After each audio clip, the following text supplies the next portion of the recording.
Visoke temperature poslednjih nedelja ugrožavaju i zdrave i bolesne, a lekari kažu da najveće problemi imaju srčani bolesnici, naročito oni koji pate od visokog krvnog pritiska.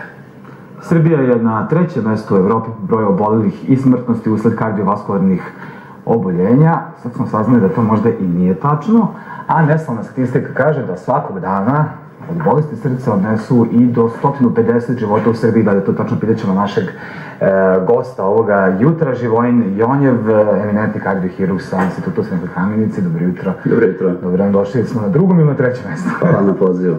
Pa u ovom delu mi imamo neslavne rekorde već decenijama unazad, tako da po nekoj zvaničnoj statistici koja je nedavno publikovana, odmah smo posle Rusije na neslavnom 2. mestu, tako da prednjačimo u odnosu na sve zemlje regiona i praktično smo iznad neke predikcije koje je dala Svetska zdravstvena organizacija, koja je rekla da će između 2025.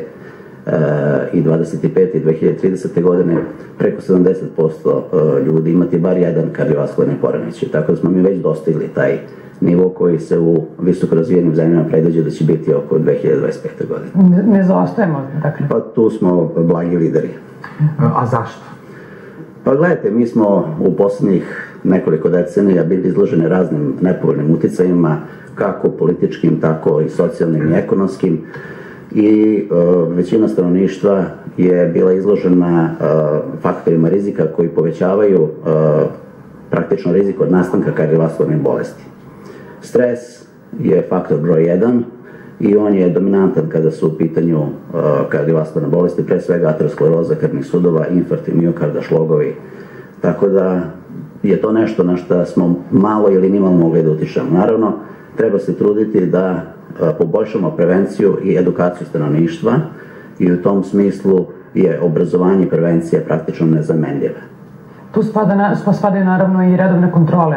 Odlazak kod lekara, ono što često mnogi pacijenti izbegavaju i nemaju naviku i zapravo su dobro dok ne dođu kod vas. Pa jeste, gledajte, razgovor sa kardiohirurgom ne znači automatski da ste vi kandidat za operaciju. Tako da treba stimulisati ljude da dođu na konsultaciju, na razgovor, pogotovo osobe koje imaju povišene faktore rizika, nasledno opterećenje, koje ima određene tegobe, tako da jedna konsultacija može puno da pomogne i ne znači da je taj pacijent praktično kandidat za operacijni stol. Ja sam lepo rekao, sistematski pregled treba da ostane i u osnovi, i u srednjem, i na fakultetu, i posle na radnom mestu, što uopšte nije loše s obzirom na to kako su nam... Dobro, kako to da organizujemo. To je najbolja preventiva. Ali ne, ja sam ozbiljan. Da, slažem se potpuno. Gledajte, sistematski pregledi su bili godinama zanemarivani. Evo, mi smo i u našoj ustanovi pre nekoliko godina ponovo to obnovili. Mogu da vam kažem da su bili ovako dosta interesantni rezultati kod ljudi za koje smatrate da su potpuno zdravi, da nemaju apsolutno nikakav poremećaj. Tako da sistematski pregledi od strane stručnog osoblja su praktično nezamenljivi. To je nešto što predstavlja jedan vid prevencije i nešto što treba da bude deo naše zdravstvene kulture. Nešto što će da smanji ovaj visoki procenat obolelih. Ove vrućine ne pogoduju osobama sa visokim krvnim pritiskom, tako? Pa gledajte, ove vrućine su normalne za ovo doba godine, tako da mi obično imamo malo neku potrebu za nekom teatralnošću, spektaklom, pa navodimo da su temperature nesnosne i tako, ali za ovo doba godine je za očekivati da temperature budu ovakve, pa možda čak i više.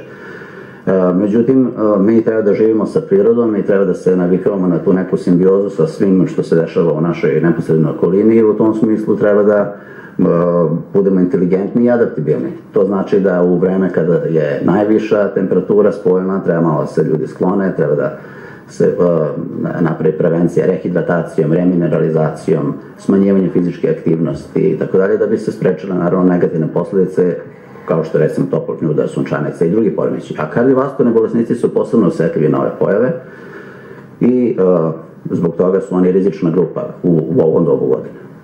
Ali ima i ljudi koji imaju nizak krvni pritisak kojima takođe smetaju vrućine. Da.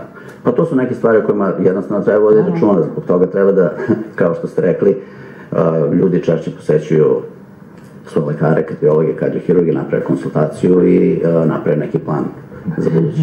Sad znam mnogi koji su skloni hipohondriji, posebno kada je reč nešto me preseklo ovde, nešto me steže tu oko srca i tako dalje. Kad u stvari mi treba da posumimo da imamo problem sa srcem? Koji je to simptom ili najmanji, onako najblaži simptom da se ode kod vas? Pa neobičajna stanja su određeni bolovi u grudima koji imaju propagaciju prema vratu, celom sredogruđu, levoj ruci, koji traju nekoliko minuta. To su neke tegobe ili zamor, slabost, malaksalost, smanjena tolerancija prema fizičkom naporu. Onda ono što također određeni broj bolesnika primećuje... Ali nije to zapravo sve ono što se preko leta barem pripisuje vrućinama i to je malaksalost i zbog vrućina? Pa jeste, ali zato tu treba napraviti konsultaciju i razgraničiti šta je ono što je vezano za... To bi mogla da bude zamka, da? Jeste, da. Ali u svakom slučaju prevencija u tom smislu i pravovremena konsultacija može puno da pomogne. Tako da ukoliko se jave neki od tih simptoma treba pravovremeno posetiti lekara i napraviti konsultaciju. Nije li to možda optimističan savjet kada imamo u vidu koliko su dugačke liste čekanja za preglede? Treba li se svako uputiti? Liste pregleda su dugačke, ali zbog toga postoji screening, zbog toga postoje lekari opšte prakse koji vaše tegobe mogu da razdvoje, razgraniče, naprave selekciju onih pacijenata koji su za specijalističke preglede, tako da u tom smislu je neka organizacija naše zdravstvene službe na tom nivou dosta dobra. Rekli ste da za nas lekari vaskularne bolesti najviše je stres uzrok. Koji su još uzroci najčešći? Pa osim stresa imate čitav niz faktora koji su definisani kao faktori rizika, to je hipertenzija, povećanje telesne težine, šećerna bolest, smanjena fizička aktivnost i naravno pušenje. Tu smo isto lideri u Evropi. Vama je verovatno poznata statistika da svaki drugi muškarac, svaka treća žena i svako četvrto dete u Srbiji puši. Tako da je to nešto na čemu treba raditi. Da, to nam nije bilo poznato, recimo, za to svako četvrto dete. To je prilično iznenađujuće. Jeste, da. Sad ste nas zatekli malo, da. Vi ste napisali porodični informator o oboljenjima srca. Da. Tako, zove se srce, namenili ste svima koji imaju problem i onima koji ne žele da dođu do problema.